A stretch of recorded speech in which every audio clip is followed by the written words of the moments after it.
Bem, senhores, vamos a mais um nosso vídeo estudando no CC com as aulas vídeo para o Enem. Senhores, em relação a esse nosso vídeo, comentaremos essas três questões de modelo a questões do nosso Enem. Senhores, vamos aqui a primeira, uma questão sobre, digamos, a condição da aritmética, aplicação aritmética. Poucos minutos antes da abertura do portão de um clube para um show, havia 50 pessoas na fila. Sabendo que cada pessoa ocupa em média 60 centímetros de espaço quando colocada em fila, o valor que mais se aproxima do comprimento dessa fila é... Nós temos aqui essas 5 opções. Então, senhores, nós vamos ter que calcular aproximadamente quanto é que ocupa 50 pessoas em uma fila, elas passando a ocupando cada uma delas 60 centímetros de espaço. Então, senhores, para chegarmos a esse problema, para chegarmos ao comprimento aproximado dessa fila, vamos fazer o que? Tomar o número de pessoas e multiplicar pelo espaço que cada uma delas ocupa. No nosso caso, senhores, temos 50 pessoas e cada uma delas ocupa em média 60 centímetros. Então, senhores, essas 50 pessoas vão ocupar em média 3.000 centímetros. Como, senhores, as nossas alternativas ou opções estão em metros, vamos ter que transformar esses 3.000 centímetros para chegarmos a, no caso, metros. É só nós tomarmos os 3.000 e dividirmos por 100. Se dividirmos, senhores, 3.000 centímetros por 100, chegamos a 30 metros. A opção correta do nosso primeiro problema é a C.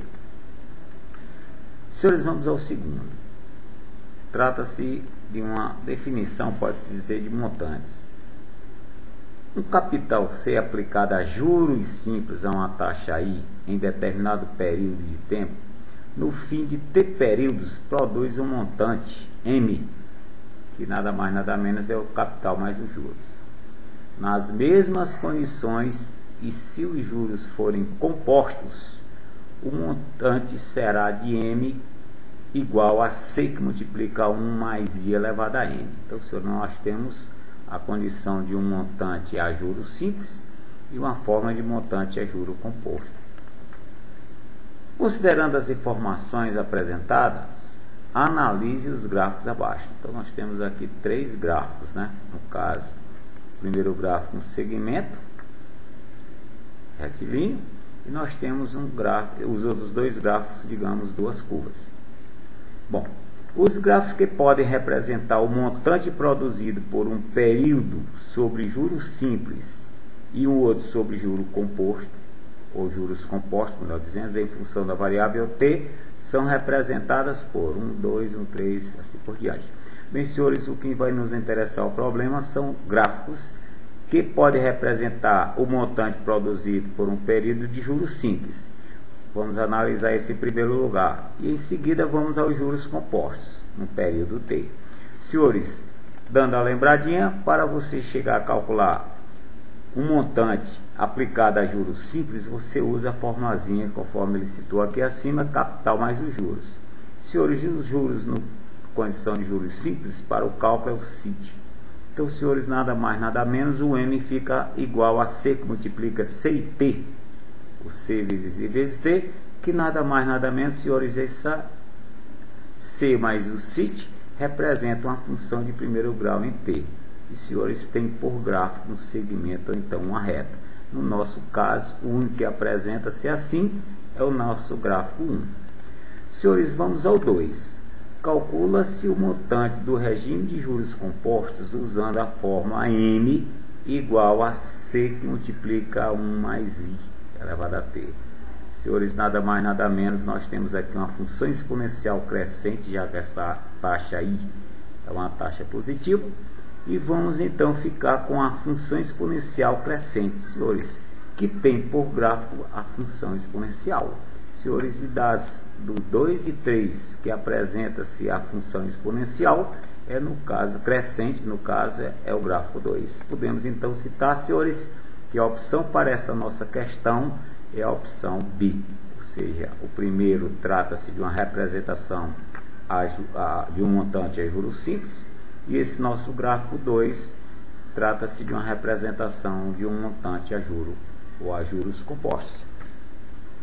Senhores, vamos ao terceiro. Um reservatório de tinta de uma caneta esferográfica tem a forma de um cilindro reto com 2 milímetros de diâmetro na parte interna e 10 centímetros de comprimento. Se uma pessoa gasta diariamente π milímetros cúbicos de tinta, o reservatório cheio terá carga para, temos aqui as quantidades de dias. Senhores, o problema em relação ao reservatório quando cheio, quantos dias essa carga vai ter condições de ser usada, já que essa pessoa gasta π milímetros cúbicos por dia. Então, senhores, vamos ter que batalhar pela determinação desse reservatório, ou seja, o volume dele. Ou seja, trata-se de um cilindro circular reto. E, senhores, para calcularmos o volume de um cilindro, nós usamos a formulazinha área da base, que é circular, é πr ao quadrado, vezes a sua altura. Senhores, em relação ao nosso problema, nós temos o diâmetro desse cilindro valendo 2 milímetros.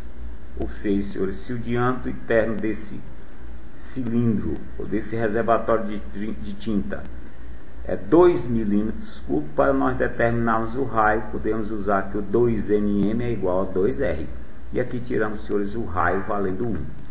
Falta então a gente calcular essa altura. Senhores, ele cita que a altura do cilindro é 10 centímetros. Transformando 10 centímetros a milímetros, ficamos então com 100 milímetros. Ou seja, 10 centímetros, que é a altura do referido cilindro, do referido carrego, ele equivale a 100 milímetros cúbicos. Então, senhores, o nosso volume, ou seja, a nossa caneta, possui um volume de π vezes R, que é 1 milímetro, vezes 100, que é a sua altura. Vai valer, então, o volume dessa, ou a carga, o volume de carga dessa caneta, 100 π milímetros cúbicos. Senhores, para concluirmos o problema, vamos aqui uma regrazinha de 3, em que nós temos que, quando ele dispara ou recarga, ou seja, gasta π milímetros cúbicos, ela gasta por dia. Se o carrego total é 100 π milímetros cúbicos, quantos dias? Então, senhores, a regrazinha de 3, podemos citar que trata-se de uma regra simples direta, porque à medida que aumentarmos o volume, vamos ter que aumentar também a duração ou a durabilidade da tinta.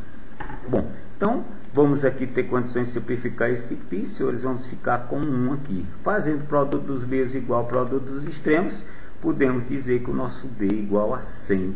E, senhores, então nós temos a opção B para o referido problema. Senhores, vamos aqui a uma questão do Enem de 2009. O gráfico a seguir mostra a evolução de abril de 2008 a maio de 2009 da população economicamente ativa para 6 regiões metropolitanas pesquisadas. Então, senhor, nós temos aqui um gráfico de uma pesquisa. Essa população economicamente ativa está em milhões de pessoas. Então, nós temos aqui à esquerda, nessa coluna, a população ativa, os valores da população ativa em milhões. Bom, então, senhores, nós vamos trabalhar considerando que a taxa de crescimento da população economicamente ativa entre 5 e 9, e 6 de 9, ou seja, entre 5 e 6 de 9, seja de 4%. Então, o número de pessoas economicamente ativas em 6 de 9 será igual a... Então, senhores, em maio, nós temos aqui uma população ativa, economicamente ativa, de 23 milhões e 20 mil pessoas. Ora, nós precisamos determinar, já que a taxa é de 4%, crescimento de 5 a 6, que é o nosso problema, qual será essa população se houve o crescimento de 4%, ou seja, se nós temos, senhores, 23 milhões e 20 mil pessoas, e há o crescimento para, digamos, de 5 de 9 a 6 de 9 de 4%, para chegarmos ao final, senhores, vamos calcular 104% dos 23 milhões e 20 mil pessoas, que chegamos então a 23.940.800 pessoas, e no caso de hoje é a opção D. Tem gente mais, valeu, bons estudos e até a próxima.